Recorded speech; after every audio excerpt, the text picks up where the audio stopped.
Hey, it's Rob Jackson with Phandroid.com, and I'm here with Phandroid AppCast number 3. Rather than going through every single application, we tell you some of the most important happenings in Android market. This week, the big announcement was Facebook. Get it? Because mine. Download the new version of Facebook and you'll see 2 new icons, Places and Groups. They also announced single sign-on, which will allow you to use Facebook's login feature on other applications in Android market. Although you might not see very many improvements right out of the box, a lot of this is on the development side, where now developers can utilize the Places API along with new tools to allow them to build more meaningful applications that integrate with your Facebook account and your friends. So go ahead and download the Facebook update on Android market. If you're a big tweeter,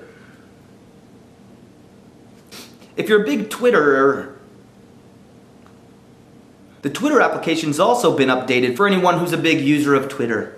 There are some visual improvements, but pretty much if you're scrolling through your tweets, they'll load quicker, and so you won't have to wait as long. So if you're using Twitter a lot, it's a nice little improvement in efficiency. So go ahead and download that. Another big application to get an update is Stumbleupon.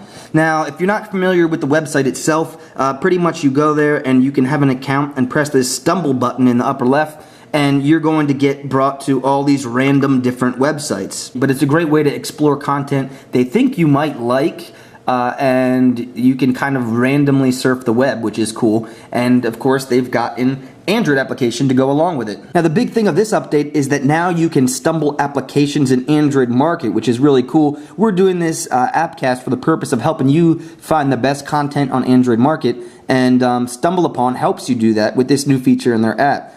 So tap to discover more sites recommended just for you. We don't want to do that.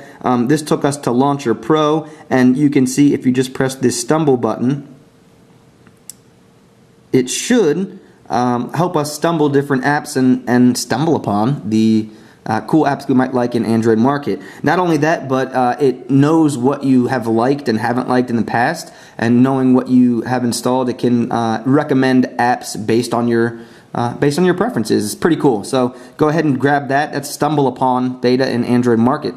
On your phone, you need to log in with your Stumbleupon username and password, but on the web, you can see they've got this login with Facebook feature. And with Facebook's new announcements about the single sign-on, I wouldn't be too surprised to see that as a new feature of the Stumbleupon app for Android in coming weeks or months. So keep a lookout for that. One thing people are always looking for is what's the best keyboard? What's the best input method on my phone? Personally, for me, I use the default keyboard both in portrait mode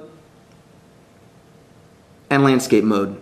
Now that our devices are so smart, people are using it all the time to type emails, send text messages, do web searches, do all kinds of stuff. They can just be on their couch lounging around typing away. Oh, that's funny, dude.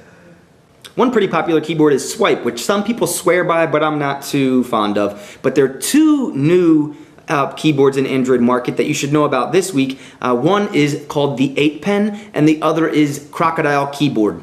The concept of 8-Pen was that the QWERTY keyboard was imagined for a 2-hand system with the keys being large enough to type and compute on the desktop setting. 8-Pen argues that for a mobile device, this needs to be rethought. So what you've got is this wheel in the center and these different quadrants. You always start in the middle and you enter the quadrant that has the letter that you want to use. You can see each one is 4 characters long and there's 4 quadrants. So for example, G, since it's in the top quadrant, I'll go up. And then since it's the 3rd letter away, I'm going to go 1, 2, 3. So up, 1, 2, 3. And then I go back to the center and it types G. You can see the letters are arranged in what seems like a random order, but what they've done is put the letters that are used most often closest to the center. Once you get the hang of it, it's supposed to have the feel of human handwriting.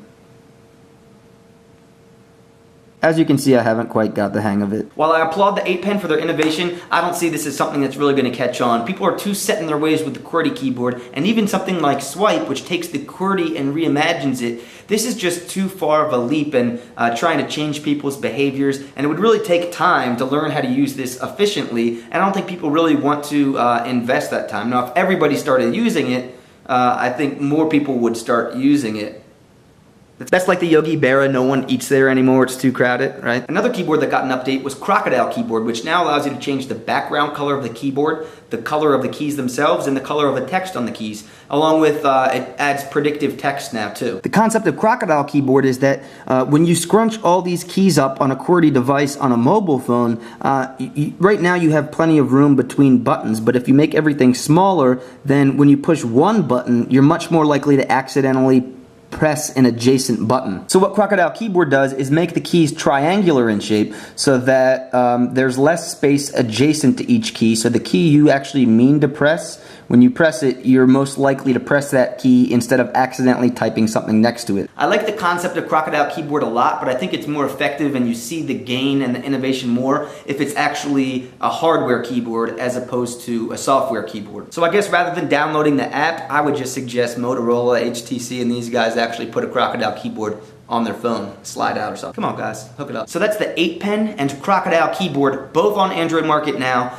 They're both paid applications, but remember you've got that return policy so you can test it out, and if you don't like it, always get a refund. For those of you still looking for the perfect streaming music app or radio app or whatever, you might want to check out Mundu Radio. Mundu integrates with Shoutcast and Last.fm, so you can search for different types of music and get a list of stations that you might like. Yeah, what? Am I singing? Wait a minute, how the heck was Enrique Iglesias rap? I'm not sure I'm liking this app. It's kind of nice, in the top here you can see the status indicator shows you what song's playing. It's Odell Brown, Nitty Gritty, so that's kind of cool. Pretty straightforward, nothing amazing, but that's Mundu Radio on Android Market. You might want to give it a try.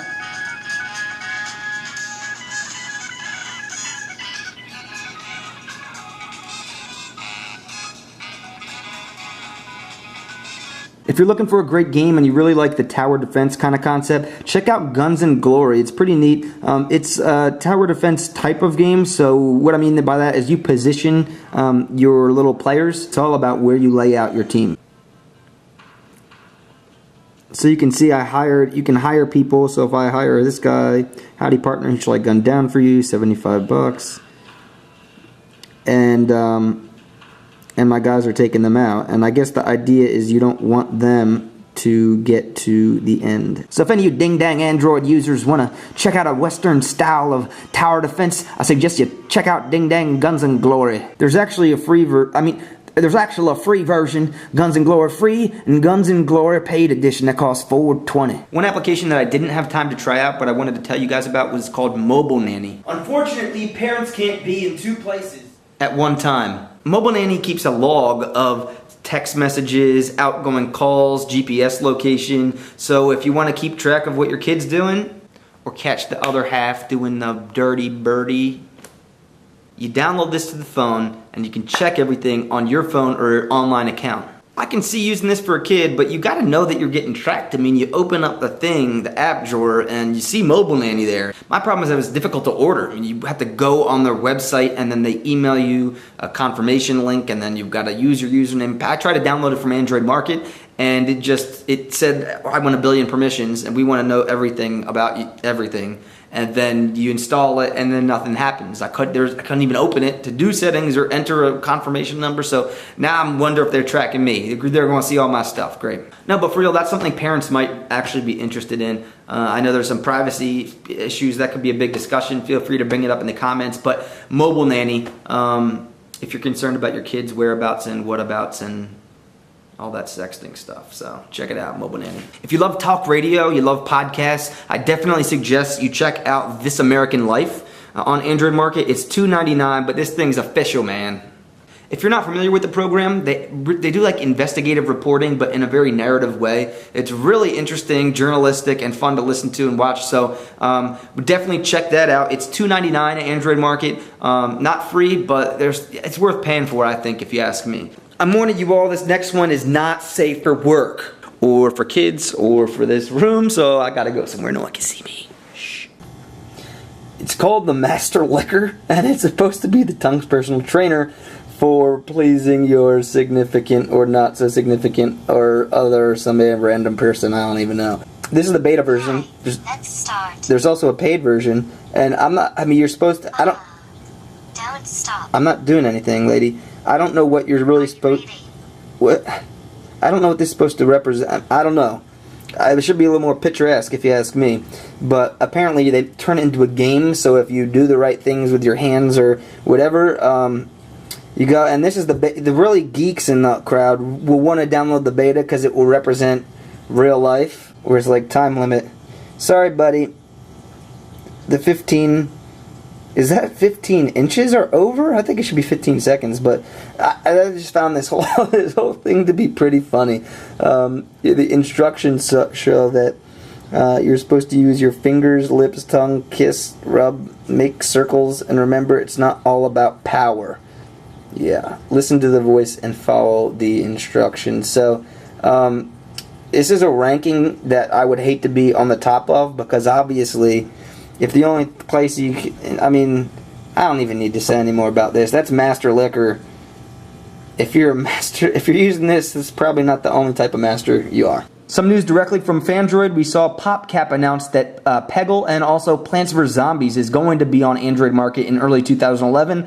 Really eager to see how Plants vs. Zombies does, especially after the much-awaited Angry Birds got 2 million downloads in 2 days. So this is one coming from iPhone as well that should get a pretty big warm welcome. Also, Scavenger is, which is no vowels, but Scavenger has gone global, and so if you're not in the United States and you want to check this out, there's a good chance that it will now be supported for you. So check out Scavenger on Android Market. And that wraps it up for this week, folks. It's Rob Jackson with Phandroid.com, and that was AppCast number 3. Stay tuned. Every Friday we publish a new AppCast, so keep coming back, and we'll keep producing them.